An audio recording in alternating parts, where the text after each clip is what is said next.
Everyone, welcome to my channel Shilpa still life. আমার নতুন ব্লগে তোমাদেরকে জানি অনেক অনেক ওয়েলকাম, অনেক অনেক ভালোবাসা। আজকে কিন্তু মেনলি তোমাদের সাথে আমি শেয়ার করতে চলেছি আমার ছেলে সারাদিনের কর্মকাণ্ড। সকালবেলা দেখো এখানে খেলনা নিয়ে বসে গেছে, এই যে দু রকম খেলনা, ওপরে একটা ঝুলছে খেলনা, মোট 3 রকম খেলনা নিয়েও খেলছে।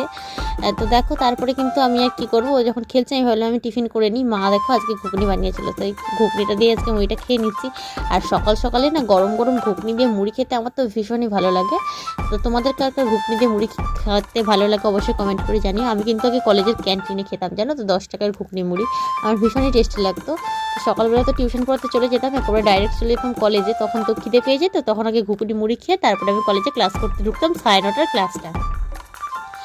আর এখন দেখো আমি বানাতে বসেছি আমার ছেলের জন্য কাজল। তো কাজলটা ওর একটু শেষ হয়ে এসেছে, আর ওকে ঘরে পাতা কাজলই পরাই।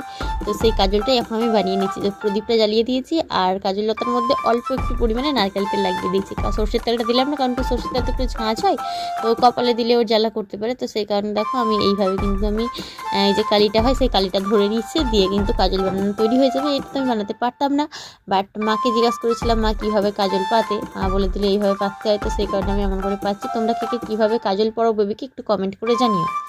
আর এখন দেখো সন্ধ্যাবেলা আমার ছেলেকে আমি টাইম দিয়ে দিয়েছি, তো টাইম করছে আর কি। তো সেটাই ভালো তোমাদের সাথে একটু শেয়ার করি। টাইম করিয়ে দিয়েছি, হ্যাঁ টাইম করিয়ে দিয়েছি। এরকম করছে।